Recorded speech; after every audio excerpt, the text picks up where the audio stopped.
அஸ்ஸலாமு அலைக்கும், welcome to சஸ் kitchen. இன்றைக்கி நம்ம ஒரு சூப்பரான ஸ்வீட் பிரெட் சாண்ட்விச் தான் பார்க்க போகிறோம். செம்ம சூப்பராக இருக்கும். இதுக்கு வீட்டில் இருக்க பொருளே போதுங்க. செம்ம டேஸ்ட்டாக செஞ்சிடலாம். கண்டிப்பாக ட்ரை பண்ணி பாருங்கள். அது ரொம்ப பிடிக்கும். பசங்களுக்கு கண்டிப்பாக அது ரொம்ப பிடிக்குங்க. பெரியவங்களுக்கும் ரொம்ப பிடிக்கும். ரொம்ப சிம்பிள் தான், ஈஸி செஞ்சு முடிச்சிடலாம். யார் வேணாலும் ட்ரை பண்ணலாம். அந்தளவுக்கு ரொம்ப ஈஸியான சிம்பிளான ரெசிபி தான், ஆனால் டேஸ்ட் சூப்பராக இருக்கும். இப்போ வாங்க எப்படின்னு பார்க்கலாம். இப்போது அடுப்பில் பேன் வச்சுருக்கேன். இதில் நம்ம ஃபஸ்ட் சக்கரை பாகு செய்ய போகிறோம். அதுக்காக 1 கப் அளவுக்கு சக்கரை எடுத்திருக்கேன். 1 கப் சர்க்கரைக்கு 1/2 கப் அளவுக்கு தண்ணி எடுத்துக்கலாம். அதுக்கு மேலே தண்ணி தேவையில்லை. எந்த கப்பில் சர்க்கரை எடுத்தோமோ அந்த கப்பில் பாதி கப் அளவுக்கு நீங்கள் தண்ணி எடுத்துக்கோங்க. தண்ணி எடுத்தாச்சு. இந்த சர்க்கரை கரைஞ்சி ஒரு பிசுக்கு பதம் வந்தால் போதும். அந்த அளவுக்கு வந்தாலே போதும். அரை கம்மி பதம் கூட வர வேணாம். லைட்டாக பிசு பிசுன்னு இருக்கும் இல்லையா, அந்த மாதிரி வந்தாலே போதும். குலாப் ஜாமுன்லாம் போல் அந்த பதம் நமக்கு போதும். சர்க்கரை கரைஞ்சி நல்லா பிசுக்கு பதம் வந்ததுக்கப்புறம் உங்களுக்கு காமிக்கிறேன். இங்கே பாருங்கள், சக்கரை நல்லாவே கரைஞ்சிருச்சு. நம்ம கரெக்டான பதமும் வந்துருச்சு. செக் பண்ணி பார்க்கலாம். பிசுக்கு பதம் வந்துருச்சு. பார்த்திங்களா, பிசுக்கு பதம் வந்துருச்சு. நமக்கு இது ரெடியாக இருக்குது. இப்போது இதில் 1 டீஸ்பூன் அளவுக்கு ஏலக்காய் தூள் எடுத்திருக்கேன். கலந்துவிட்டு நம்ம அடுப்பு ஆஃப் பண்ணிக்கலாம். அடுப்பு ஆஃப் பண்ணிட்டு தனியாக எடுத்து வச்சிடலாம். நம்ம அதை அவ்வளோதாங்க, நமக்கு சக்கரை பாகு ரெடி ஆயிடுச்சு. இதுக்கப்புறம் நமக்கு ப்ரெட்டு தேவை. நான் இன்றைக்கி கொஞ்சம் ப்ரெட் எடுத்திருக்கேன்.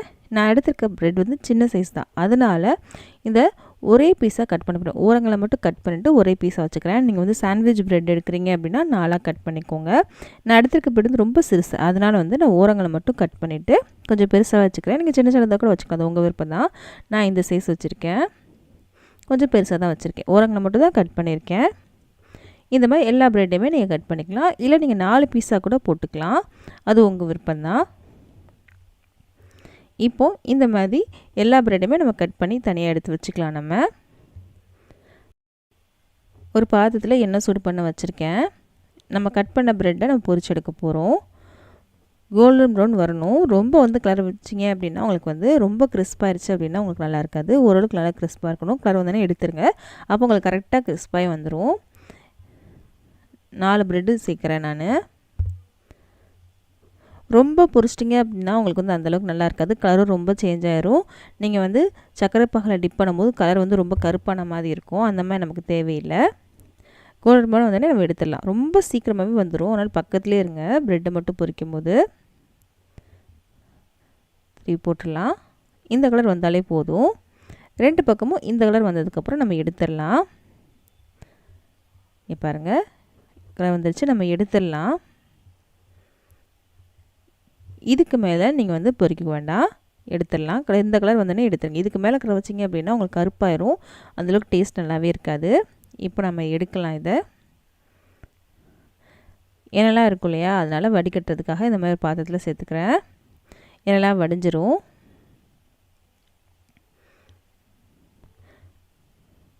இது ப்ரெட்டு அப்படின்னா எண்ணெய் குடிக்க தான் செய்யும் கொஞ்சம். அதனால் எல்லா எண்ணெயும் வடித்ததுக்கப்புறம் நீங்கள் எடுங்க.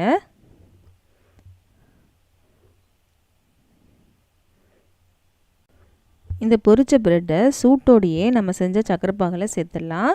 சேர்த்துட்டு இது ரொம்ப நேரம் ஊற வைக்கணும் அவசியம் இல்லை. ஒரு அரை நிமிஷம் வரட்டும் இந்த சக்கரை பாகில் இருக்கட்டும். 2 பக்கம் இந்த மாதிரி டிப் பண்ணி மட்டும் எடுத்தால் போதும். இந்த ப்ரெட் கிறிஸ்பாக தான் இருக்கணும், ஜூஸியாக இருக்கணும். சக்கரை பாகு உள்ளே போயிருக்கணும். ஆனால் ப்ரெட் சாஃப்டாக இருக்கக்கூடாது. அந்த அளவுக்கு தான் இருக்கணும். பாருங்கள், நான் உடனே எடுத்துட்டேன். இந்த மாதிரி எல்லா ப்ரெட்டுமே செஞ்சு வச்சுக்கலாம். இப்போ ஒரு பாத்திரம் எடுத்திருக்கேன். இதில் 1/2 கப் அளவுக்கு பால் எடுத்திருக்கேன். ஃப்ரெஷ்ஷான பால் ஆடை எடுத்துக்கோங்க. ரொம்ப பழசெலாம் எடுக்க வேண்டாம். இதோட 1/4 கப் அளவுக்கு பால் பவுட்ரு எடுத்திருக்கேன். 5 ரூபா பேக்கெட்லாம் கிடைக்குது இல்லையா, அது 3 பேக்கெட் எடுத்திங்கன்னா உங்களுக்கு கரெக்டாகி வந்துடும். இதோட ஒரு 1/4 கப் அளவுக்கு டெசிகேட்டட் கோகோனட் எடுத்துருக்கேன். இது காஞ்ச தேங்காய் தான். இது இல்லைன்னா ஒன்றும் பிரச்சனை இல்லைங்க. இருந்தால் சேர்த்துக்கோங்க, இல்லைன்னா விட்டுருங்க. இல்லைன்னா இன்னும் 2 டேபிள் ஸ்பூன் அளவுக்கு பால் போட்டு எடுத்துக்கோங்க. நான் இன்றைக்கி ஒரு 1/4 கப் அளவுக்கு டெசிகேட்டட் கோகோனட் எடுத்திருக்கேன். அதையும் சேர்த்து நல்லா கலந்துட போகிறோம். இதில் நான் சக்கரை எதுவுமே சேர்க்கல. உங்களுக்கு விருப்பம் தான் சேர்த்துக்கோங்க. முதவே நம்ம சக்கரை பாகு செஞ்சுருக்கோம், அதுவே இனிப்பாக தான் இருக்கும். ரொம்ப இனிப்பாக இருந்துச்சு அப்படின்னா திகட்ட ஆரம்பிச்சிடும். இதுவே உங்களுக்கு கரெக்டாக வந்துடும். நல்லா இந்த மாதிரி நல்லா கலந்து விடணும். உங்கள்கிட்ட பால் ஆடை, பால் பொருள் எதுவுமே இல்லைன்னா ஒன்றும் பிரச்சனை இல்லை. ஒரு 1/2 லிட்டர் பாலை நீங்கள் திக்காக இந்த அளவுக்கு சுண்டை காய்ச்சிக்கோங்க. இதில் கொஞ்சமாக சர்க்கரை மட்டும் சேர்த்துக்கோங்க. நம்ம பால் பவுடர் எடுத்துருக்கோம், அதிலே கொஞ்சம் சர்க்கரை இருக்கும், அதனால் வந்து சர்க்கரை எதுவுமே நம்ம சேர்க்கல. நீங்கள் பால் எடுக்கிறீங்க அப்படின்னா நீங்கள் கொஞ்சமாக சர்க்கரை சேர்த்துக்கோங்க. இந்த அளவுக்கு திக்காக இருந்தால் போதும்.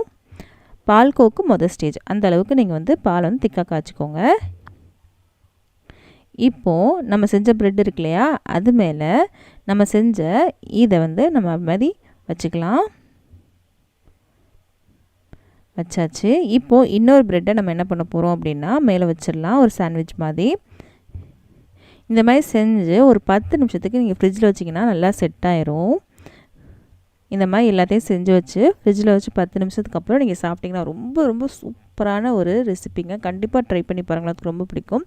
இந்த வீடியோ பிடிச்சிருக்கும் நம்புகிறேன். பிடிச்சிட்டு அப்படின்னா ப்ளீஸ் நம்ம சேனலை சப்ஸ்கிரைப் பண்ணிடுங்க, பக்கத்தில் இருக்க பெல் பட்டனே கிளிக் பண்ணிடுங்க. அப்போ தான் நம்ம போட போகிற எல்லா வீடியோஸும் இந்த மாதிரி ரெசிபீஸ்லாம் உங்கள் ஃப்ரெண்ட்ஸ்க்கும் ஃபேமிலிஸ்க்கும் யாருக்காவது பிடிக்கும் அப்படின்னா அவங்களுக்கு இந்த வீடியோ ஷேர் பண்ண மறக்காதீங்க, லைக் பண்ணவும் மறக்காதீங்க. அப்போ தான் இந்த வீடியோ ப்ளீஸ் நிறைய பேருக்கு வந்து ரெக்கமெண்ட் ஆகும். நிறைய பேர் சப்ஸ்கிரைப் பண்ணாமல் நம்ம சேனலை பார்த்துட்ருக்கீங்க, ப்ளீஸ் சப்ஸ்கிரைப் பண்ணுங்கள், அது எனக்கு கொஞ்சம் மோட்டிவேஷனாக இருக்கும்.